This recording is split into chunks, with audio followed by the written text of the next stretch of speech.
All right, Shabbos, good morning, a good tavach. Hope everybody had a beautiful and uplifting and rejuvenating Shabbos as Schos Baruch Hashem to begin another week of learning together. Begin by thanking all of our sponsors for this morning's shir, to thank our Talmud Torah sponsors for the month of Tammuz, Daniel and Batsheva Pava of Chashmonaim Eretz Yisrael, and for dedicating all the Shir and Drashos this month in commemoration of the yahrzeit of their father, Rabbi Shlomo ben Yehuda Aryeh Vey of Philadelphia.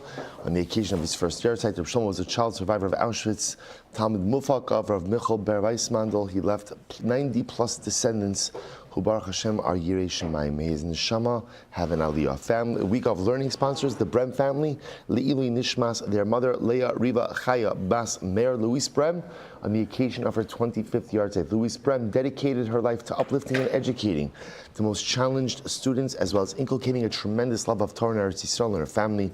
It's a tremendous schos for her family in Eretz Yisrael to sponsor the words of Torah, Baruch Hashem, over the course of this week. Steve Golaskov, in memory of Tova Rabinowitz, Tova Bas Yoshua Yaakov Zichron Livracha, sister of Shabbi Friedman, and in memory of Adina Zahavi, Adina Basheva Zichron Livracha Bas Dov Ber Azriel, the sister of Yossi Opendin. And our Daf Yomi sponsor for today, Alan Wiseman, in memory of Mildred Newman, Malka Bas Yitzchak Usher Zichron Livracha. We hope that in the merit of our Talmud Torah, the Neshamus Haven, bless you, the Neshamus Haven Aliyah, the families Ein Nechama. This should be a week in which all of our hostages are returned home b'shalom and b'karov. All of our soldiers are successful b'chol ma'aseh yadeihem. And I will say, I think it goes without saying that when we opened the news last night on Motzei Shabbos and saw the assassination attempt on President Trump, independent of whatever your political affiliations are, when society descends to this level, when this is what is happening, with literally, again, how far away from here? 2 hours? 2 hours somewhere? I don't know exactly where in Pennsylvania, but a couple of hours away from here. It has to be a wake-up call. It has to be a wake-up call. We know we spoke about wake-up calls on Shabbos morning. We spoke a lot about things on Shabbos morning. But I will say, we may not be able to go ahead and necessarily, or I should say, we often think that we can't affect the tone of things in greater society, but we can. How we speak about leaders. How we speak about leaders. You like President Biden, you like President Trump, whoever you like. Baruch Hashem, one of the greatest gifts we have in this country is the gift of the vote. So in Meretz Hashem, we'll decide who we want to be, or we'll cast our vote. But how we talk, how we espouse our political beliefs, how we talk about the candidate on the other side, the one we're not voting for, when you dehumanize people, and when you go ahead and you cast people in a certain sustained negative light, it has an impact. It has an impact where we have come to as a country and where we have come to as a people. And it's not just here, it's in Eretz Yisrael. We can't, it's not sustainable. It's not sustainable. Society descends into chaos and into violence when people dehumanize and people demonize one another.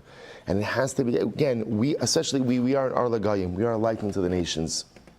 And if nothing else, just to be careful how we use our koach hadibor, just to be careful ultimately, again, how we go ahead and we use our power of speech and how we direct our political talk and how we talk about the other is so incredibly important. The Ribbon Shalom should intervene in our greater society, in our greater world, because sometimes, like, you look around, and I don't know, I often wonder to myself, is it that we as a global community have descended into such chaos? Or maybe it's just because with internet and everything else, we know what's going on everywhere all the time. It feels like society as a whole is descending into the depths of chaos, whichever one it is. One thing is clear, which is we absolutely unequivocally need Siyata Dishmaya. We need the Ribono Shel Olam to be able to intervene in a dramatic way, to kind of set the world straight, to set society straight, because it feels so often like we have lost our way. But when we look around and we see or we feel that society has lost our way, it creates an incumbent obligation upon each of us to model the right kind of behaviors, to model the right kind of behaviors in speech, to model the right kind of behaviors in dialogue with the other, to model the right kind of behaviors in disagreeing agreeably. The Jew has to hold himself or herself to a higher standard, and perhaps if we do what's right in the eyes of HaKadosh Baruch Hu, perhaps over time, greater society will follow suit as well. Should be a week of Besoros Tovos for Klal Yisrael, a week of Besoros Tovos for Am Yisrael, for Eretz Yisrael, and a week of Besoros Tovos for this country as well. I will say, let's begin. So today's daf is Yotes. Today's daf is Yotes 19. We are picking up Emir on the second line on 19a at the two dots. So if you remember again, I will say we've been speaking a lot about the topic regarding the obligation to distance certain damaging forces from the wall of my neighbor. So for example, the Mishnah said over here a launderer's pool. So what did it say? So again, I could dig a launderer's pool in my chatzar as long as I distance it from the wall of my friend, 3 tfachim, v'sad v'sid, and you plaster it with you line it with plaster. We'll discuss that last part in just a moment. So the idea over here is if I want to dig a launderer's pool in my yard, I can do so, but I have to distance it 3 tfachim from my friend's wall.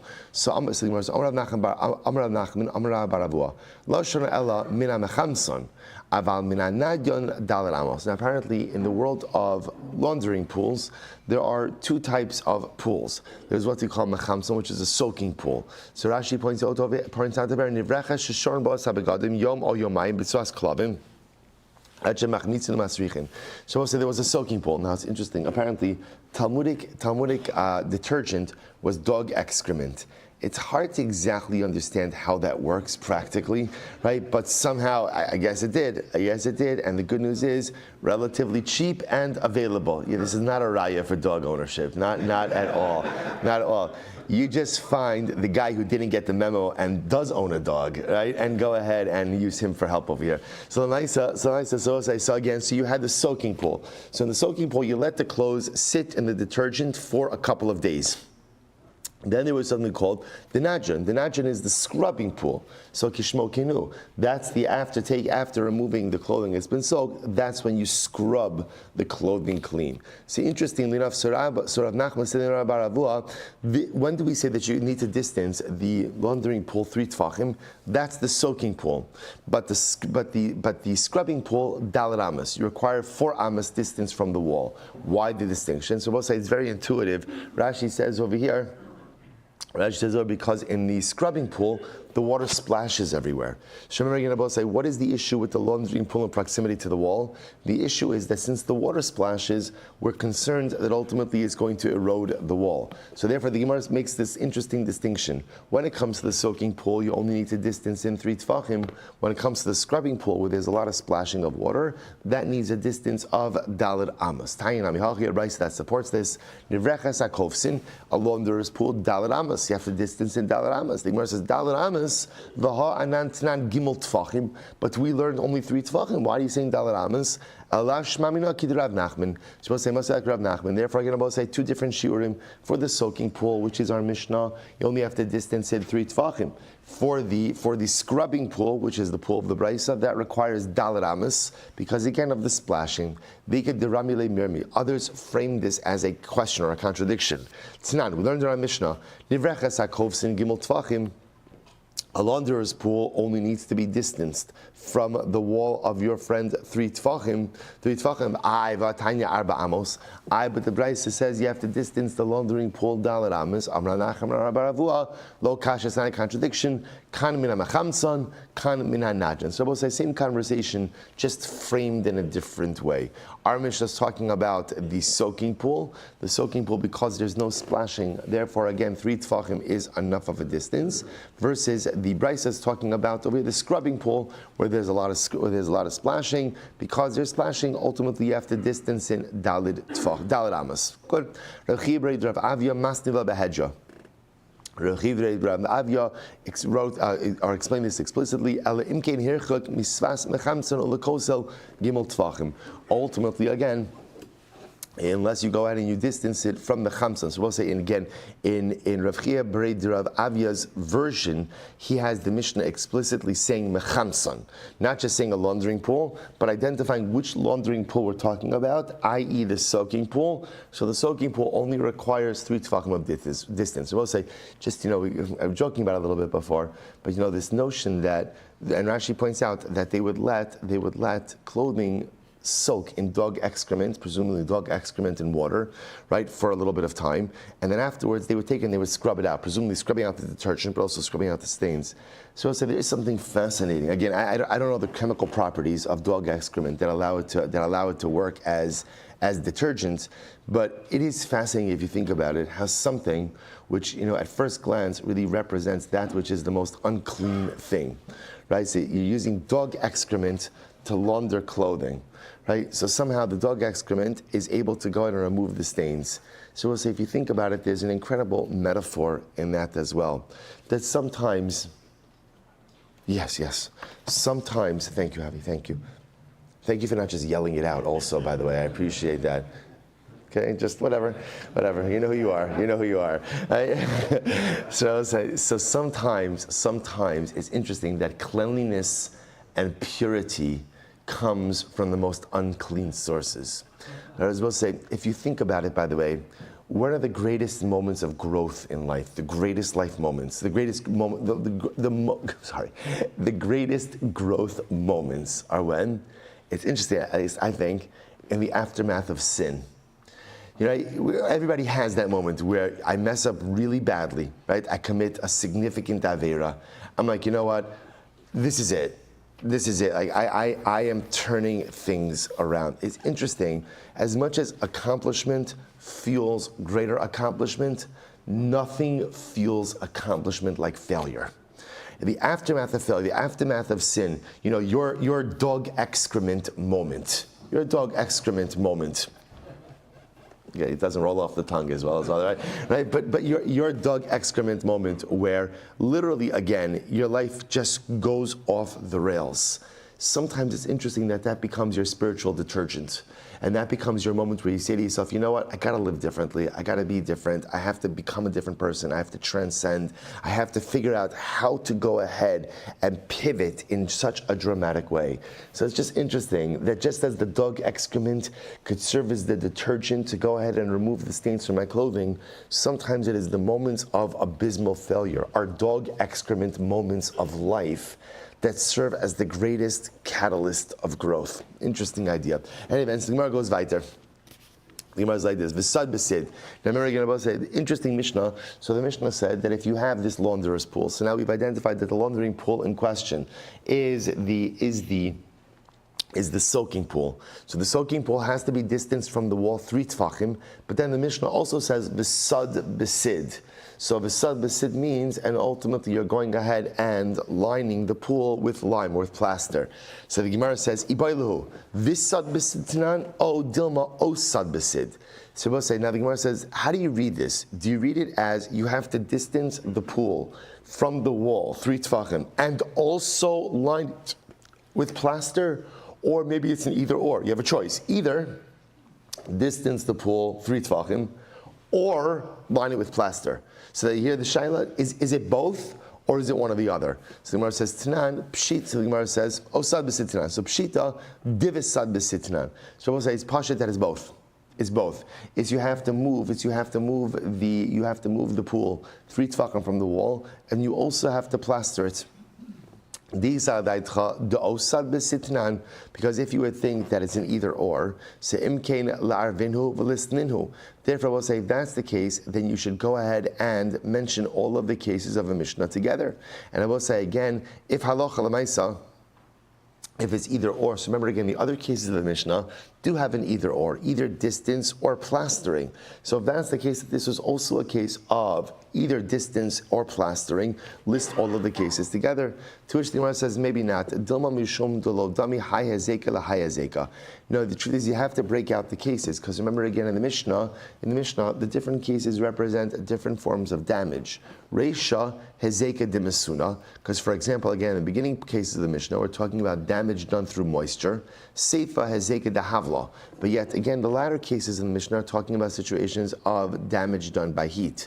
So I'll say, therefore, we're still left with our original question. So back to our original question. When the Mishnah says v'sad b'sid, does that mean that you must distance the laundering pool from the wall 3 tfachim and line it with plaster?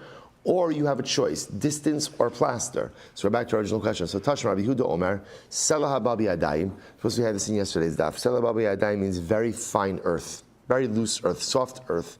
Zeh chofer boro mikan, v'zeh chofer boro mikan. So let's say I'm neighbors with Ruvain, right? We both of us are neighbors in a field. We both have our own chatzeros, but in both of our chatzeros, it's very fine soil. So what's the halacha? Reuven could dig a bar in his field, and I could dig a bar in my field. The Gemara says, "Zeh marchik gimel tvachim v'sad b'sid, v'zeh marchik gimel tvachim v'sad b'sid." So I distance myself 3 tvachim from the border and dig a pit and line it with plaster. And Reuven distances himself 3 tvachim from the border and lines it with plaster. Now, listen, I watch this. Now, in this brisa, ultimately, again, it's explicit that what do you have to do? You have to distance and plaster. The Gemara says, 1 second. Maybe the reason you have to distance and plaster over here in this case is why? Because this is a case of loose earth. So maybe it's only by loose earth that you have the obligation to do both. So the Gemara says, lo b'yadayim lo. But in the case of regular earth, you have a choice, either distance or plaster, but you don't have to do both. To which the Gemara says, no. Not true. The truth is, even in a case where halacha l'maisa, the earth is not fine, right? Even in a case where halacha l'maisa, again, the earth is not soft, right? You still have to distance and plaster. The Gemara says, however, the Bryce has to explicitly speak about the case of fine earth. Why? I would have thought like this. I might have thought that halacha l'maisa because the earth is fine, therefore again maybe you need even greater distance, to which the Gemara says, Kamash Malon, no. Kamash on that even in a case of fine earth, halacha l'maisa, you only require 3 tefachim of distance and plastering of the wall. So we'll say, so bottom line, how do we paskin? So bottom line, the halacha l'maisa is that when it comes to this laundering pool, so first of all, we emerge with two concepts. Number one concept is there are 2 different types of laundering pools. There's a soaking pool and there is a scrubbing pool. Soaking pool requires 3 tefachim of distance from neighbor's wall. Laundering pool requires 4 amos of distance from neighbor's wall. But in both cases of distancing, halacha l'maisa, you have to distance and you also have to plaster the pool. We require both distancing and plastering. Incredible. All right, let's go weiter. So the Gemara says, Marchikin es ha-gefes ve'es ha-zevel v'es ha-melach v'es ha-sloim. So remember again, so now we'll say the Mishnah went through in this third category over here. In this third category, we're talking about, so the Mishnah read, you have to distance melach. Melach is salt. Sid is lime. Sloim are stones from the coastal of my friend Nebos. And what's the, gefes is leftover olive pulp. Zevel is manure, melach is salt, sid is lime, slime are stones, but stones really used to produce fire. So all of these items have to be distanced from my friend's wall, 3 tefachim. 3 tefachim. So the Gemara says, so now what's the common denominator amongst these items? The common denominator over here is that they generate heat. So the heat poses a risk to the wall. So the Gemara says as follows. Good. So it's not Hassam. So let's listen to this. We learned over there. Now this is by Hilchos Shabbos, by Masechah Shabbos. So both say there is a concept of hatmana on Shabbos, of insulating a pot on Shabbos. Now the halacha is like this. If you look at Rashi, so we'll say if I want to insulate the pot, to allow the pot to retain its heat, so esacham b'Shabbos, the Amra Abanam, the Asur lahatmin v'davra amosif hevel. So we'll say, so the halacha is, and it's actually halacha l'maisa, that you're allowed to insulate a pot on Shabbos, but you could only insulate with something that maintains heat. You can't insulate with something that increases heat. The concern over here is that you may come to insulate with a coal and end up stoking the coal, which of course would be havara, which of course would be kindling. So listen to this. So if on Shabbos, what can you insulate with and what can't you insulate with? So here we go. Ein tomnin lo begefes v'lo bezeva v'lo b'melach v'lo b'sid v'lo b'chol bein belach and bein b'yivation. So on Shabbos you can't insulate with olive pulp, gefes, right? Zevel, manure, melach, salt, sid, plaster or lime, and b'chol. B'chol means sand, whether the sand is wet or dry. Now, here's what's interesting. It's virtually the same list as our Mishnah. What's the one difference? Sand. Now it's interesting. Our Mishnah has stones and not sand, and the Mishnah in Shabbos has sand and not stones. It says the Gemara, "Ma'ishnahacha diktani slaim v'lo katani chol, u'ma'ishnahazam diktani chol v'lo katani slaim." So why is it over here, Abosai, in Hilchos Shabbos, that it mentions sand and doesn't mention stones? And why is it over here in Bava Basra that it mentions stones and doesn't mention sand? To which the Gemara says, Amar Rav Yosef, it's very simple. If Yishain darkon shal abnei adam lahatnim b'slaim, because it's very simple. The Mishnah in Shabbos doesn't mention stones. Do you know why? Because people don't really insulate with stones. It's not what was done. That's why it doesn't mention it. Amar Abaye, v'chi darkon shal adam lahatnim b'gizei tzemer u'lishono shal argamon. But do people go ahead and insulate their pots with long pieces of wool or with long pieces of purple wool? So we'll say that's not normally done either. Yet it's mentioned. Disanyo tomnin begizei tzemer ubetzifei tzemer ubeloshono shal argaman ubemochen. So we'll say yet again the Brisa says that on Shabbos you're allowed to go ahead and insulate your pot with combed wool, right? With long, literally tongues, long pieces of purple wool and tufts of wool. They metaltonos, however, they are muktzah. Now the reason they're muktzah is because generally these items are set aside for the creation of clothing. Creation of clothing is asur on Shabbos. So I will say, but the point over here is, you see that when it comes to halachos of insulating, so even though it's not common to insulate with these items, they're still mentioned. So even if it's not common to insulate with stones, why not mention it? Amar Abaye, no. Yagid alav reo. Now we'll say, Yagid alav reo is literally, it's a pasuk. Yagid alav literally means its friend will speak about it. Now we'll say, this is an expression that means as follows. This is an expression that means that sometimes the Gemara will quote a partial list. The complete list was referenced somewhere else. Once the Gemara now references part of the list, you understand that part of the list really means what? The entire list. So therefore the Gemara wants to suggest over here that maybe once we had the complete list over here in Bava Basra, once the Gemara in Masechah Shabbos discusses part of the list, it means the entire list. The Gemara says, I'll tell you why that doesn't work. So Tana hacha slime v'hu adin l'chol, Tana hasam chol v'hu adin l'slime. So I'll say what that means is like this. The Mishnah over here includes rocks. The Mishnah in Shabbos includes sand. So what it tells you is, since the rest of the list is the same, it means that just like in Shabbos it included sand, so to Bava Basra it includes sand. And just like in Bava Basra it included stones, so to in Shabbos it includes stones. Here's the problem, Amalei Rava, that doesn't make any sense. I yagid alav reo, lisninhu lekula b'chada, but lisni chada me'inahu be'idach.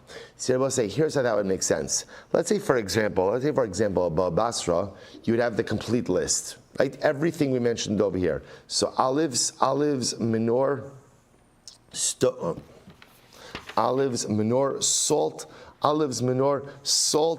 lime, and stones, and sand. Right all over here. And then in Shabbos, it would just say olives. So right, olive pulp. So then I would know that what? That's part of the list. So once you're referencing part of this list, that includes the entire list. The way this is set up, you can't say that really, again, in Bava Basra it's referencing part of the list, which really represents the whole list, and Shabbos representing, because neither location has the entire list.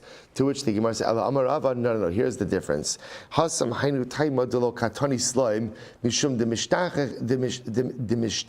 li likdeira. So I'll say, it's very simple. The reason why in Shabbos it doesn't mention stones is because no one insulates with stones. Why don't you insulate with stones? Because stones run the risk of breaking the pot. So because of that, it was just uncommon to insulate with stones. That's why it's not mentioned in the list. So I'll say, why isn't sand mentioned over here in Bava Basra? It's very simple. Mishum temechamimi chayim or mikariri karar. They both say sand. Remember, in this section of the Mishnah that lists these items, right? The olive pulp and the manure and the salt. What's the common denominator amongst all of these items? They generate heat. So sand does not generate heat. What does sand do? Sand maintains whatever the temperature is. So if something is hot, sand will maintain the heat. if ultimately, again, something is cold, sand will maintain the cold. That's what sand does. So because of that, it makes sense. So that, now this makes sense. So therefore, again, stones will be mentioned over here in our Mishnah Basra, because halacha l'maisa, again, we're talking about the kind of stones that start fire and therefore could retain heat. They're not mentioned in Shabbos because people don't insulate with stones because they can break the pot. Sand is mentioned in Shabbos because sand is an insulating material. It's not mentioned in Bava Basra. Why not? Because it doesn't generate heat. Interesting. Interesting. So says, it's interesting, by the way, that this is the property of sand, right? That sand has the ability to maintain. And I was thinking about this. It's interesting that the bracha that the Ribbon Shalom gives to Avram Avinu is that Kol Yezaracha Kichol Asher Svas Hayam. Klal Yisrael is compared to the sand.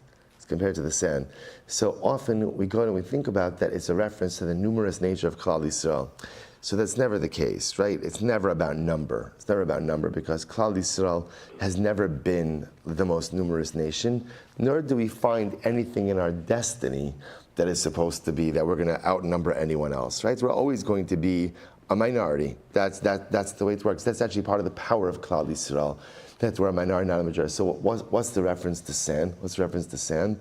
So I'll say, so of course, on one hand, there's a beautiful Achdus motif in sand, right? That each grain of sand by itself really doesn't mean all that much, but put it all together, right? And it becomes such a beautiful barrier in front of everything, such a beautiful barrier between heaven, between earth and water. So the power of Klal Yisrael is in Achdus. But it's also interesting, I will say, that sand is a preservative, essentially, right? Whatever you put into sand, sand will hold it. It's something hot, ultimately, again, so sand will retain the heat. Something cold, sand will retain the cold. And I will say, do you know the greatest koach of Klal Yisrael? The ability to preserve. That no matter what happens, right, we never lose Torah. No matter what happens, whatever circumstances you put us in, we are able to preserve our Kedusha, we're able to preserve our Torah, we're able to preserve our connection to HaKadosh Baruch Hu. That's the power of Chol. You put something hot into it, it will keep it hot. You put something cold into it, it'll keep it cold. The Koach of sand is the ability to preserve whatever is put into it. HaKadosh Baruch Hu imbued within us a profound sense of Kedusha. And perhaps when HaKadosh Baruch Hu tells Avram Avinu that your children are going to be like the sand, what he was telling them was, your children, no matter what happens to them in this world, will always be able to preserve that sense of personal and national Kedusha. Incredible. The Gemara goes, interesting enough, Rav Hoshea does include sand. He does include sand in our list in our Mishnah, to which the Gemara says, Hasam b'mesuna. So I'll say, he's talking about damp sand. Damp sand, right? And therefore damp sand could go ahead and damage the wall, ultimately through the moisture. Tana di dan nami lisnei, v'lokim masuna. So what says the Gemara says, so why doesn't our Tana, why doesn't our Mishnah explicitly include sand and include it in the section that speaks about things that damage the wall through moisture? To which the Gemara says, Tana di dan nami lisnei v'lokim masuna. Ha Tana le amas hamayim. Our Tana already include things that damage through moisture, like the channel, like the irrigation, the channel of water. But one second, we'll say first white line on the bottom. But still, the Mishnah has multiple examples of things that damage through a different way. So, for example, it talks about the launderer's pool and the channel of water.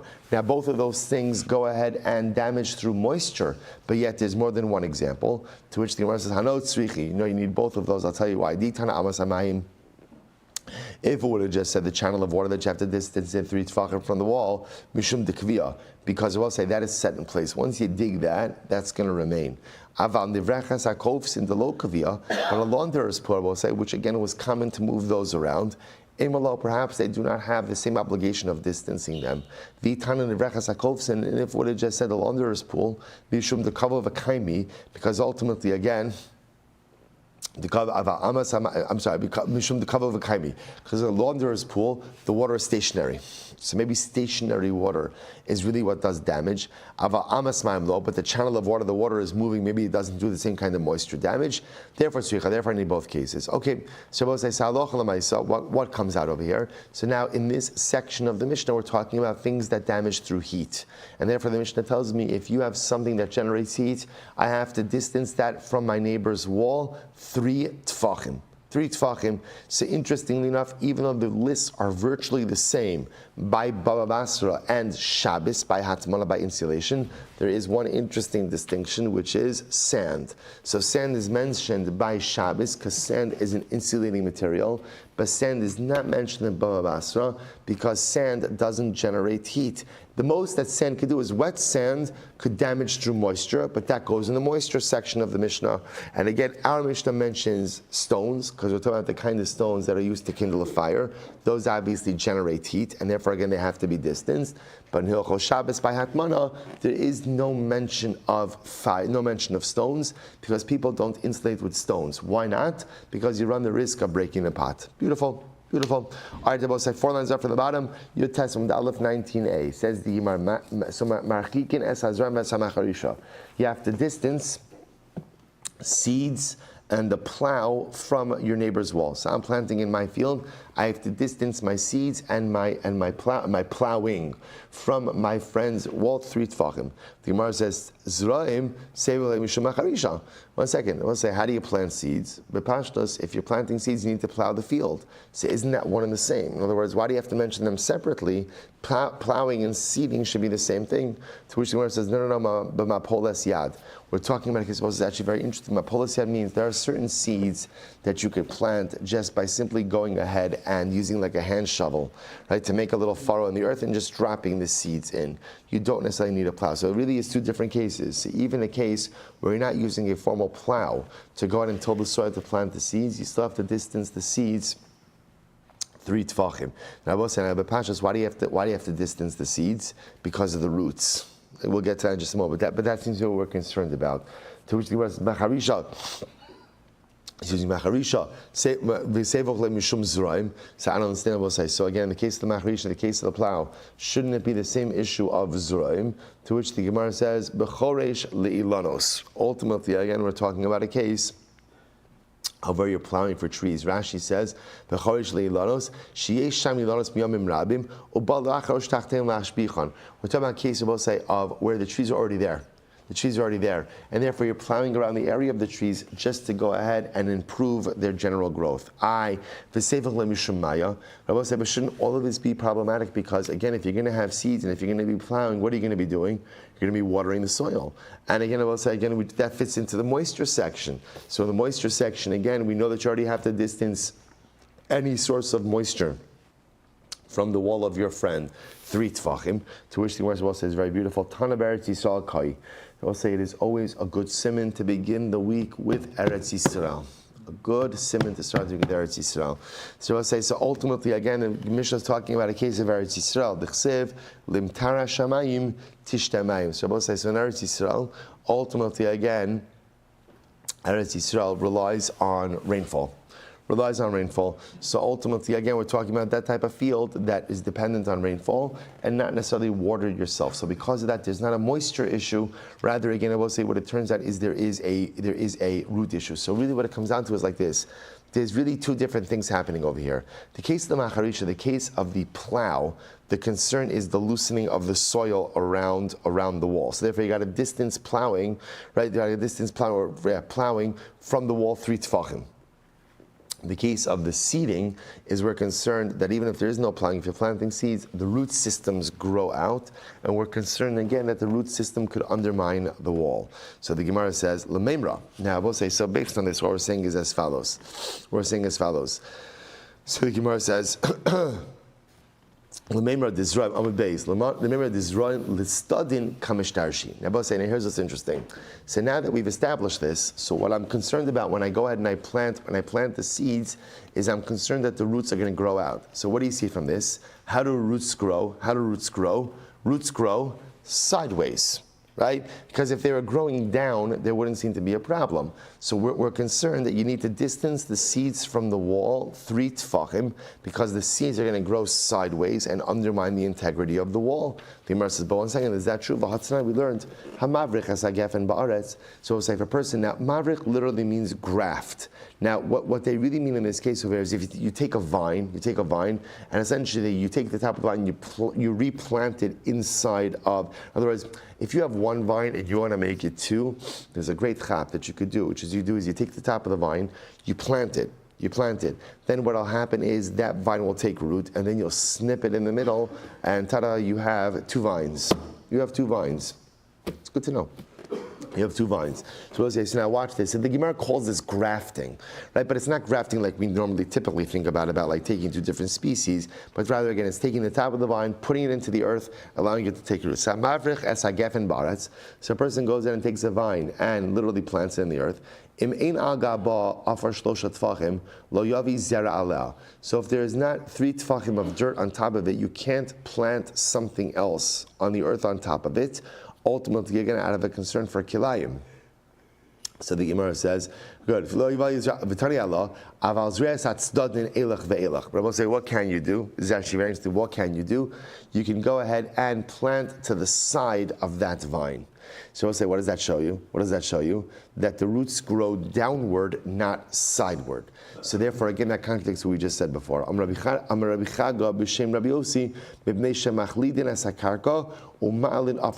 You're right.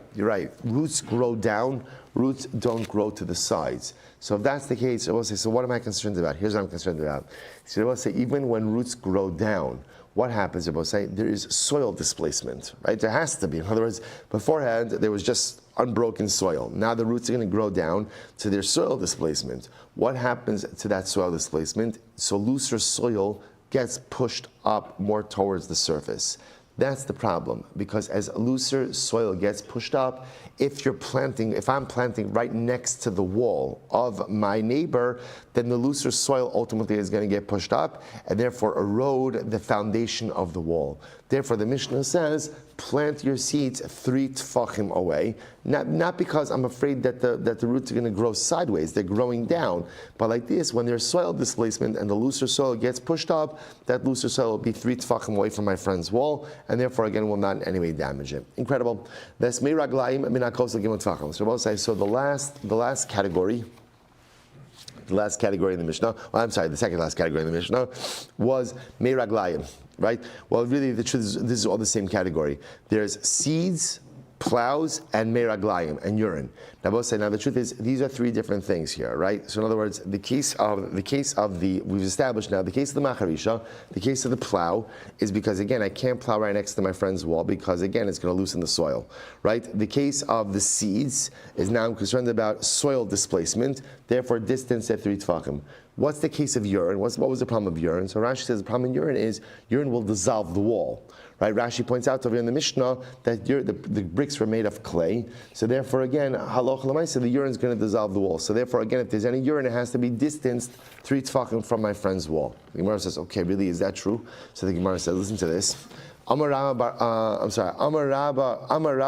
Chana. Mutar li adam lahashin mayim mitzad koslo shechavero.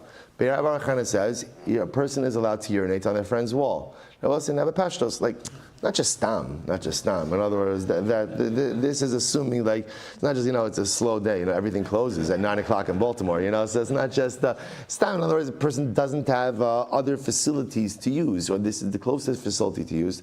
The idea is you're allowed to urinate on your friend's wall.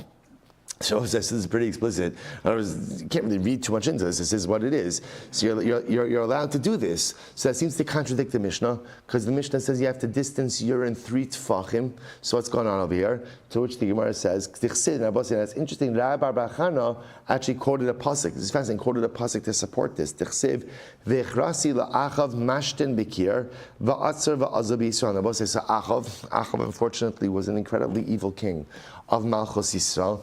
The real tragedy of Achav is not the fact that he was a Rasha. Unfortunately, there are Rishayim in this world. The tragedy of Achav is that there were a number of times where he was so close to doing Shuvah, but he didn't do it.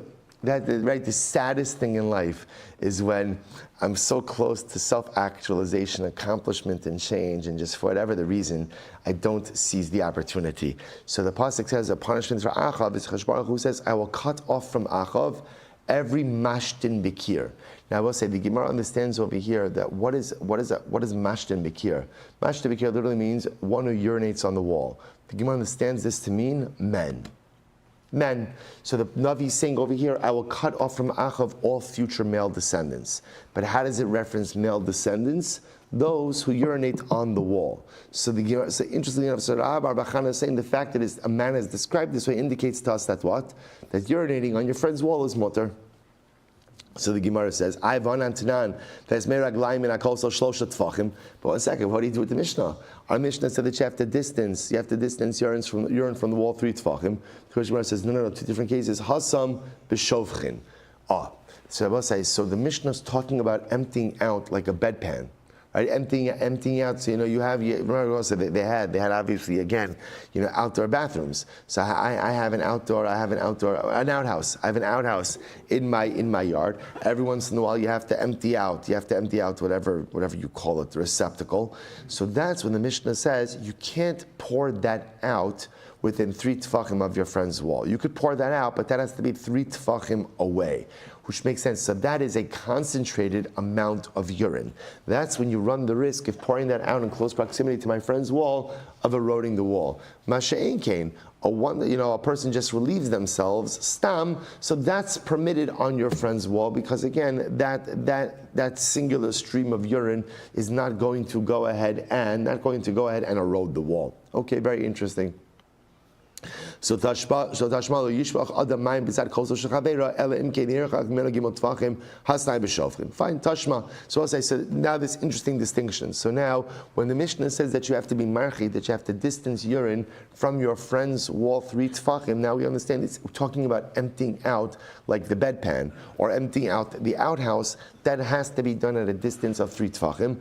But again, it is permitted to urinate directly on someone else's wall. Okay, so Tashma, lo yashin adamayim b'tzad kosel shechavera ela imkein hirchik mimeno gimel tvachim.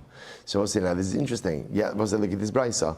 A person should not go ahead and urinate on his friend's wall, unless of course he goes in and distances himself 3 tefachim. So we'll say here we're talking about urination, not talking about pouring out the bedpan. So the Gemara says, when is that so? Because Salavenim. That's talking about again a brick wall. Because we'll say bricks are made of clay, and ultimately the clay could dissolve. But if it's a stone wall, so again, you just have to distance yourself. You just have to distance yourself so that it doesn't go ahead and harm the wall, damage the wall. Bekama, how much is that? Tefach v'shal sunma. So we'll say now this is very interesting. What happens if halacha l'maisa, the wall itself is situated on rocky ground? So therefore, again, the wall is not situated on soil, but rather the wall is situated on rocky ground. Then ultimately mutter. Then also you could urinate right there because since the wall is stones, nothing's going to happen to it, and since the ground is rocky, you're not eroding the wall by urinating there. So we'll say, ultimately then it's mutter. So we'll say, here's the problem. The problem is this directly contradicts Rabbi Chana, because Rabbi Chana said you're allowed to urinate on someone else's wall. Here the Brisa explicitly says that depending on what the wall is made of, you can't urinate. It's not just pouring out the bedpan or emptying out the outhouse, but even urinating on someone's wall could be problematic. To which the Gemara says, you're right, tiyufta de Rabbi Bar Chana tiyufta. This Rabbi say refutes Rabbi Bar Chana that the halacha of the Mishnah of needing to distance yourself 3 tefachim from your friend's wall is not just emptying out bedpans, but rather, again, depending on the type of wall, could even refer to actual urination itself. And therefore, Rabbi say, halacha l'maisa, it turns out that especially if it's a brick wall, you cannot urinate on your friend's brick wall unless, of course, you distance yourself 3 tefachim. Incredible. So the Gemara says, but here's the problem. Rabbi Chana brought up a pasuk, right? Rabbi say again, he brought up the pasuk, and it says, Cheshbon Baruch Hu says, I will cut off from Achav all male descendants. And how did it refer to male descendants? As those who urinate on the wall, which seems to indicate that urinating on the wall is mutter. To which the Gemara says, listen to this. Hasam hachikam is what it means to say, afilu midi didarki leishtane bekir lo shavikna le. Cheshbon Baruch Hu says, I'm going to wipe out Achav's entire household. Even those things that urinate on the wall. What are those things that urinate on the wall? Umaynihu kalba, dogs. It's not a reference. See, it's interesting. We thought it was a reference to people, right? Kamashla, no, it's a reference to even animals, to even dogs. The idea Cheshbon Baruch Hu is saying is, I'm going to visit such desolation and destruction on Achav's home that even his dogs, right, even his pets, ultimately, again, are going to go ahead and be wiped out. Incredible. So I'm going to have Tuli Barkis Amar Shmuel. So we'll say, so okay, so that's, I want to point out, that's the end of that sugya. That's the end of that sugya. And Rabbi said the halach from that sugya seems to be like we thought originally in the Mishnah, that urine actually means like whether it's pouring out urine or even just urinating. If it's a wall of bricks, and the bricks are made of clay, and clay apparently, again, if urinated upon, you run the risk of some level of dissolution, so you have to go ahead and distance yourself more than three tefachim or more from your friend's wall before urinating. Incredible. All right, so now we come to a new sugya, which is also going to take us into tomorrow's daf, which is a really fascinating sugya. Summer Shmuel. Shmuel says as follows. So we'll say, let me give you just a word of introduction. Right? It's actually, we'll say, it was actually past week's parasha. Tumas Ohel. Tumas Ohel. So what's Talacha, right? So incredible. Sunday, still parasha Chugas. So we'll say, so now what happens? A person dies in a home. So the halacha is that when that body is in a home, anything underneath, so person dies in a structure, so that's called tumas ohel. That means the tumah spreads everywhere in the home. Everywhere in the home. So we'll say, so now, what happens if, let's say, in that home, there's a mechitza, there's a wall. There's a wall. So that wall ultimately creates a barrier between the corpse and the other items in the house. That wall will prevent the tumah from spreading everywhere else. Okay. Now, let's say now there's a hole in the wall. So we'll say if there's a hole in the wall of a tefach or more, then the tumah spreads. Tumah spreads. Now, if you go and you plug up that hole, so suddenly again now the tumah is contained. What we're going to deal with over here is what type of item. So now we have a corpse in a home. There's a wall. The wall has an opening of a tefach. What type of items serve to plug up that hole? So we'll say, so in other words, what could serve as a plug for the hole? What can't serve as a plug? That's our topic. So here we go. Says the Gemara. So our Torah back is saying the name of Shmuel. Rakik eino ma'id b'chalon. So now let's say again. So you have this wall. The wall has an opening of a tefach, which means that now the tumah is going through. Person puts a wafer. Rakik is literally a wafer. Person puts a wafer, inside. I was saying, you get those wafers for shalach manas, right? You're never quite sure what to do with them, right? So now here you go, here you go, right? So again, so now I put the wafer in the hole. So now we'll say, now remember, I just want to point out, in order to plug up the hole, do you have to fill up the entire tefach opening? No. What do you just have to do? You just have to make the opening less than a tefach. Because once it's less than a tefach, it's as if it's fully plugged up. So now a person puts a wafer in that hole. What's talacha? Eino mema'it b'chalon. It does not, so that wafer does not go ahead and diminish the one tefach opening. It's calling it a chalon, a window, but it doesn't have to be like a window. Like you think it just means an opening. So a rakik, so putting a wafer there does not diminish the one tefach opening. Now let's say, now you look at Rashi. Rashi says over here. Now, what's the reason for that? So ultimately, the end of Rashi says, "Dechivun diray la'achila lo mevatel lahasam then have a." Now, we'll say, in order for something to go ahead and be considered to plug up the hole, it has to be something that once placed there is going to be left there. But because the rakik is edible, because the wafer is edible, but presumably a person's not going to leave it there. They're going to take it. They're going to eat it. So because it's not going to be left there, therefore it cannot go ahead and be considered to be a plug for the opening in the wall. So Gemara says, "My area rakik." So I don't understand why you're bringing up just the wafer. Afilu avanami. Even if you place a cake there. In other words, even if you place something thicker, avan means something thicker, but it means a cake. So I'll say the idea is the same. In other words, if you place a food item there, the concern is that can't plug up the hole. Why not? Something can only plug up the hole if it's going to be left there. But since it's not going to be left there, therefore Allah doesn't plug up the hole. So why bring a rakik, even an ava? So which the Gemara said, let me buy ava. Kivan de echzi leilam mevatle. So it goes to that saying, if you put a cake there, that obviously is not going to plug up the hole. Why? Because since the cake is mamish edible, therefore obviously a person is not going to leave it there. They're going to remove it, and therefore because they're going to remove it, therefore Allah Chalamaysa does not plug up the hole in the wall.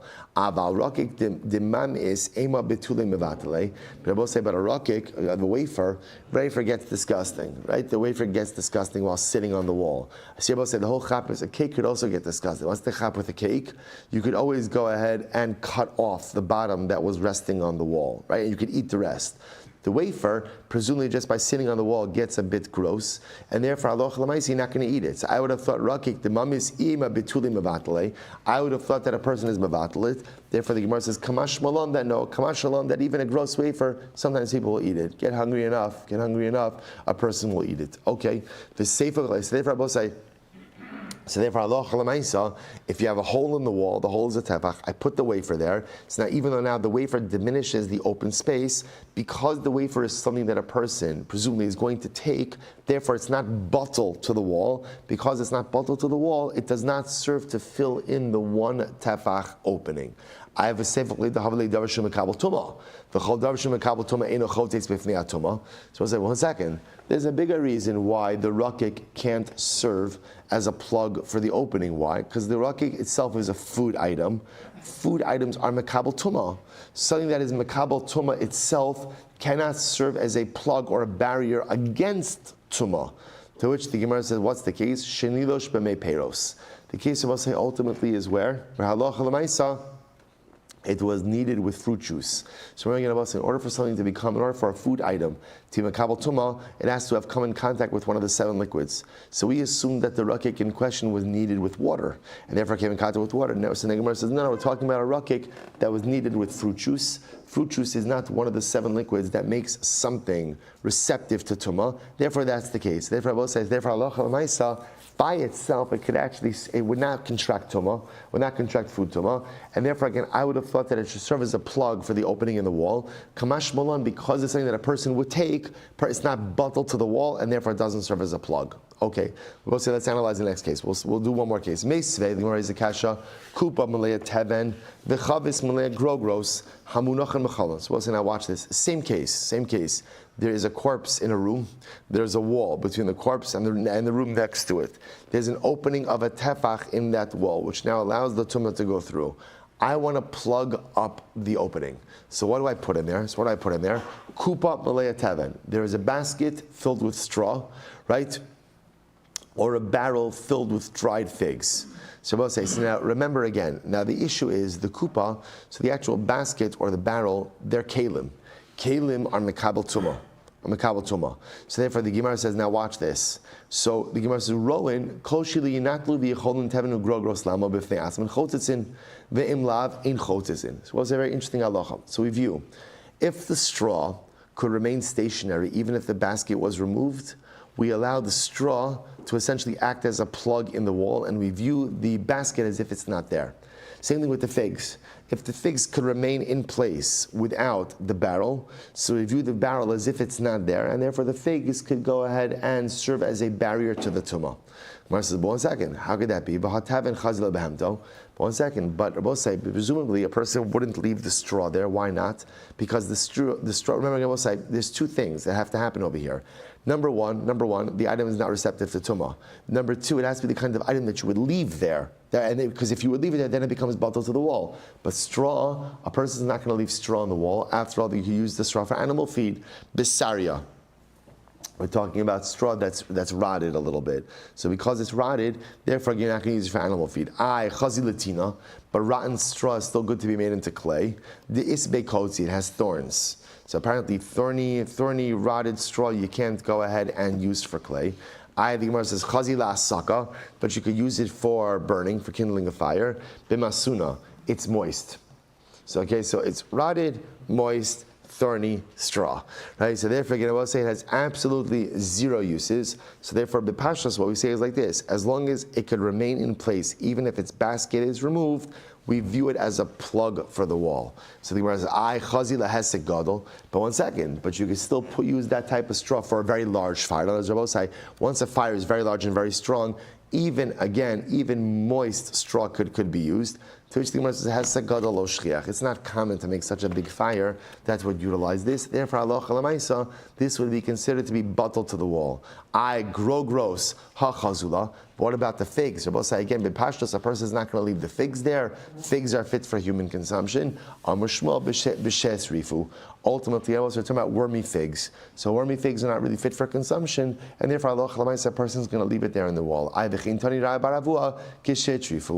about wormy figs. Therefore, Rabosai, again, we're going to stop over here for today. What comes out to Rabosai is as follows. So now we've created a model. The model is, first of all, again, a wall. A wall acts as a barrier against the spread of tumah. If there's an opening of the wall of a tefach or more that allows for the tumah to go through it, but if you plug up the wall with something, it allows the tumah, it creates a barrier. But that's only if the plug is something that a person is going to leave there. If it's the kind of item that a person would remove, then it does not act as a plug. So for example, figs, if they're wormy, ultimately again could be as a plug. Or straw, if it's rotted, thorny, and moist, no use for that, could also serve as a barrier. Now I will say, now again, in the case of the figs and in the case of the straw, even though they are both utensils, if they have the ability to remain on their own, then we view the utensils as if they're not there, and therefore these items could serve as a plug. Now, Amir Hashem, tomorrow we're going to continue with this case and see more halachas over here in terms of the utensils themselves. What a way to start the week. All right, Chavran Zoom, have a great day, everyone.